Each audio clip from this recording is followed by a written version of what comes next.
here we go, finally. But got your email reply. I do appreciate that. Thank you. But yeah, nothing life-threatening or anything like that. Just yeah, little thing. Kind of a big thing. Well, anyway, important. It was an important thing to take care of. But all good now. Things are much better. All right, so let's start demonstrating number 1 here. And here it is at 60. I'll count off 3. 1, 2, 3. 1 and 2, 3. 1 and 2, 3. 1 and 2, 3. 1 and 2, 3. 1 and 2, 3. 1 and 2, 3. 1 and 2, 3. 1 and 2, 3. Done. 120. 1, 2, 3.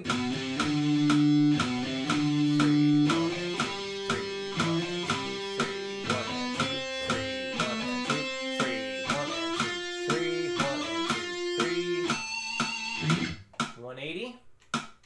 1, 2, 1, 2, 3.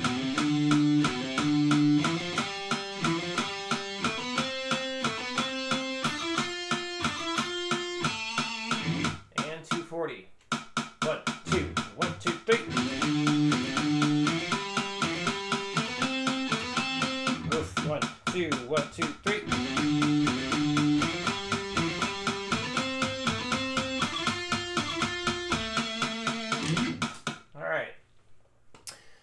To the bends. Make some changes here.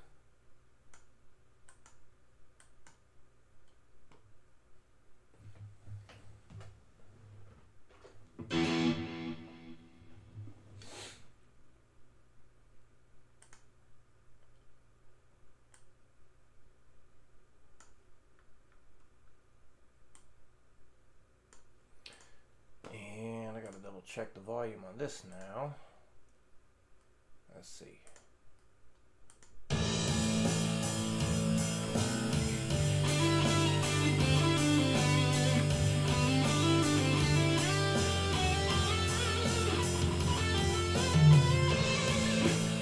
All right. I think that's loud enough.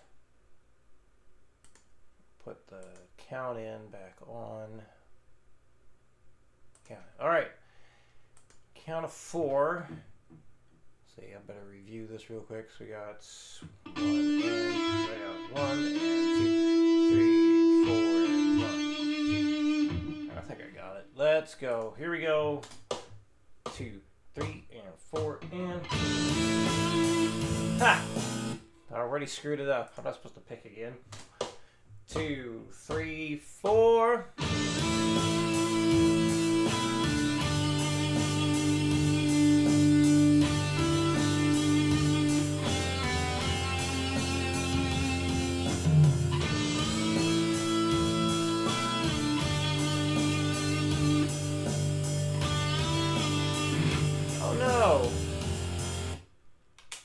Man, I hope that didn't send over to you like this. This is not right. What the heck?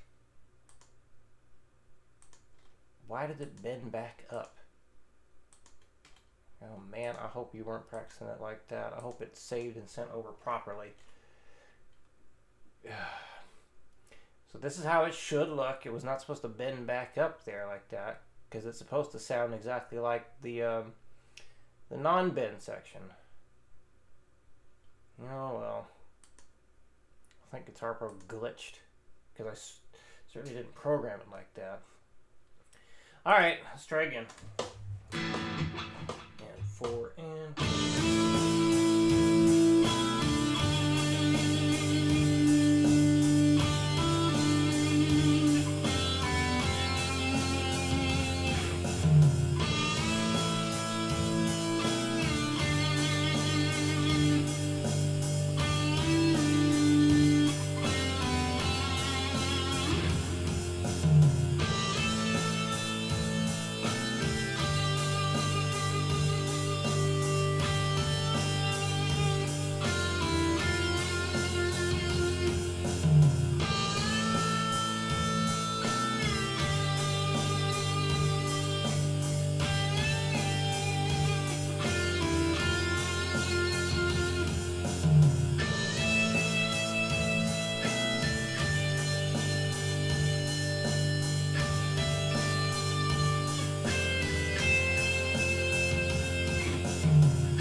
number 3.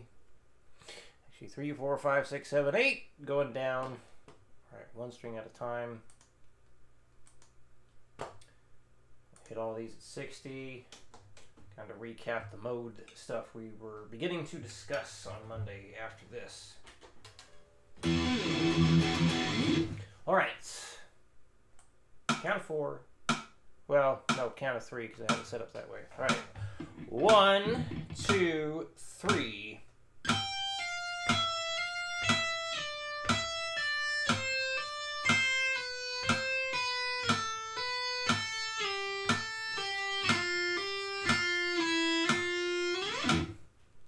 The B string. 1, 2, 3.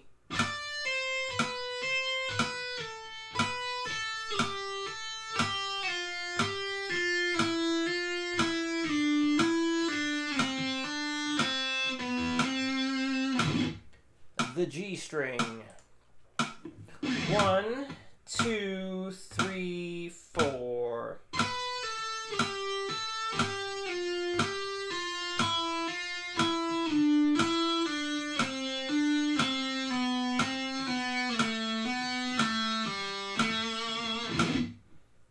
The D string. 1, 2, 3, 4.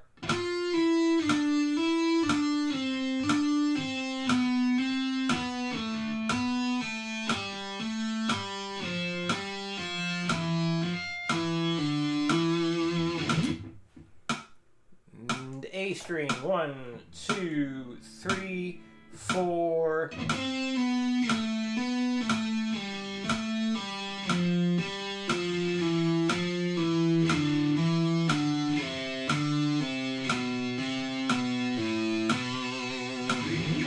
And the low E, same as the high E. 1, 2. I've been counting off 4, haven't I? 3. Need to count 3. 1, 2, 3.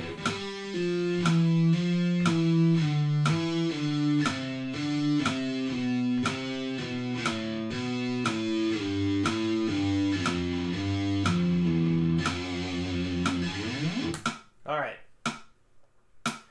Stop this. And let's see. Turn that off. Turn this on. All right, hang on.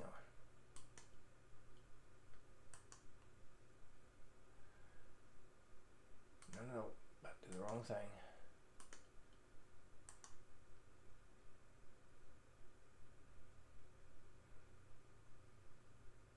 Here we go. Reset. And all right.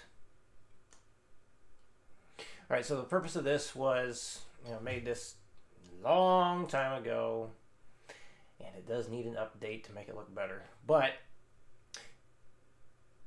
I like to look at all the scale shapes as just one big circle to answer people's question of, well, what scale do I use? It does not matter. You can use the Ionian, Dorian, Phrygian, Lydian, Mixolydian shape, all in the Aeolian and the Locrian one as well. Because it does not matter which actual shape you use as long as you're playing in the right key. So what do I mean by that? So let's say you're playing over a backing track. So key of A minor, an A minor backing track. You can play over a C major backing track. You can play over a D Dorian backing track, an E Phrygian backing track. It's all the same 7 notes. What's really going to dictate the mode you're playing in is what the tonal center is with the chord progression. So anyway, because again, all the same 7 notes. So you can like go up the notes, you can go down the notes, jump any which way within those 7 notes, and it's all the same 7 notes. So all your scale shapes are really just a way of looking at those same 7 notes in different ways. So the 3, well, that's right, we're doing the condensed shapes, also known as the caged system shapes. But that's just one way of looking at the same 7 notes in different places on the fretboard. Because it's a lot easier to memorize those individual scale shapes versus where every E is, where every F is, every G, every A, and so on. So the very simple way of looking at the mode stuff is you got the 7 notes again, and if you start on that first note here and you go around the circle and end up back at the first note, that's the Ionian mode because of the series of whole steps and half steps going on. If you start on the second note in this, go around the notes, end up back at the second note, you just played the Dorian mode. Start on the third note, go around, that's the Phrygian mode, and so on. So the major scale formula is what's laid out around the circle. So from the first note, we go up a whole step to the next one. So basically, you go from the root note a whole step to the second, whole step to the third, half step to the fourth, whole step to the fifth, whole step to the sixth, whole step to the seventh, and then a half step gets you back to the whole, or the root note. Back to the whole. No, a half step brings you back to the root note. And so down here you got your C major scale laid out. So and it's going in that order of whole steps and half steps. So C to D is a whole step, D to E is a whole step, E to F is half, F to G is a whole, G to A is a whole, A to B is a whole step, and B to C is a half step. And then you can see the modes laid out this way, or I put the modes to be laid out this way so we can all see how they're so closely related to each other. So just take this step and stick it on the end. You got your Dorian mode. So I'm just going to go note to note using those shapes that you learned. So C to C, and we'll go back down as well. So there's the C Ionian, D Dorian, E Phrygian, F Lydian, and you also learned it down here. That was the open E Phrygian, open F Lydian, and then you have the G Mixolydian, A Aeolian, or your natural minor scale, and the B Locrian. So a common mistake people make is they see the scale shape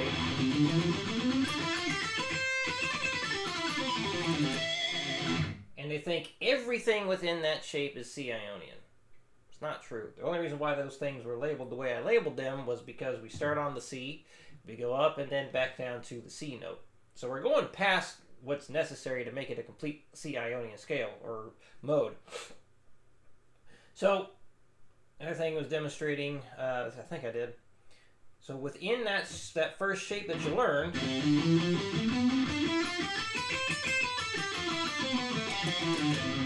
all of the 7 modes are in there. All of the 7 modes from a major scale. Because when it comes down to it, there's way more than 7 modes. Because when you start dealing with things like harmonic minor, melodic minor, Hungarian minor, and a bunch of other stuff out there, it's like an insane amount of modes. But anyway, so instead of playing D Dorian here, you can still play it within that first shape. Instead of playing E Phrygian here, again, you can play it within that first shape. And then F Lydian is right next, or is right here as well. That's G Mixolydian. What's wrong with me? F Lydian starts here on the F note.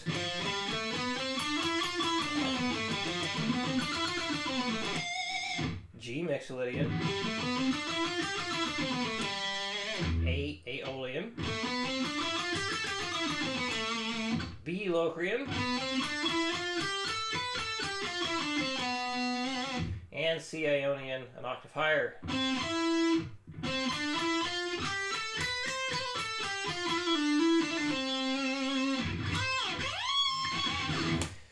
So, basically the whole point of that was a very long-winded way of saying it doesn't really matter where you play the modes, as long as you follow the appropriate steps, you have the mode. So, if you're going C to C, you can do it here. That's C Ionian still, even though we didn't play it like this. So, this here is to show all the modes from the major scale laid out on one string. So once again, we have from the root note, we go up a whole step, half step, whole, whole, whole, half. So 2 wholes and a half, 3 wholes and a half, you got your major scale or the Ionian mode. So anytime you deviate from this is when you get flat intervals or sharp intervals. And in dealing with your major scale modes, you only have one mode with a sharp 4 or a sharp anything. And conveniently, Lydian is the 4th mode and it has a sharp 4. So the 4th mode has the sharp 4 and that's the only one. So Dorian, yeah, we got the same number of notes for all these fretboards here. And again, anytime you deviate from what's up here, that is how we get flat or sharp intervals.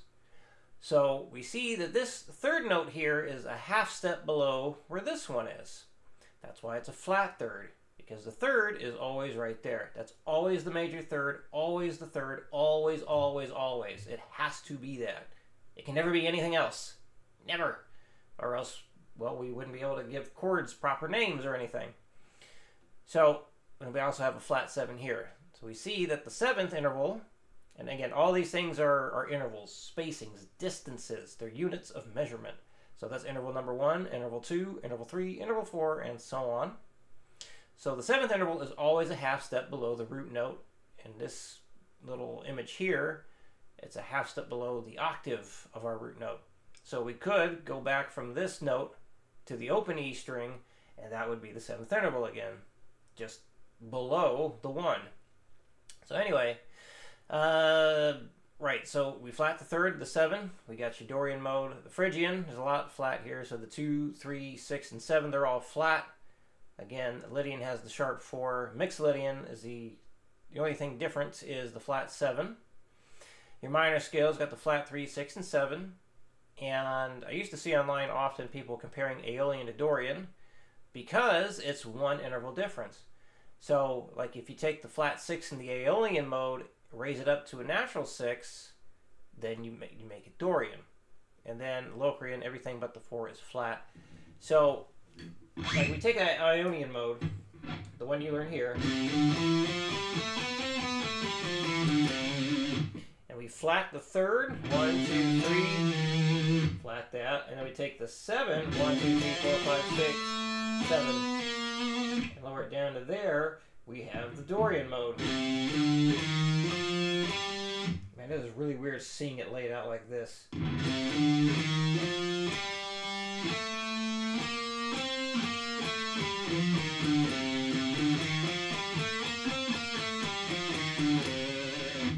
To use the shapes that you know, Ionian, Dorian,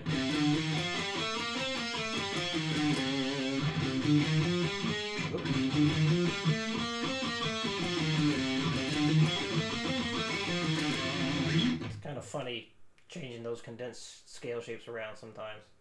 But let's take that Dorian shape I just did and take the 6th note in, 1, 2, 3, 4, 5, 6, and flat that, which is this note here.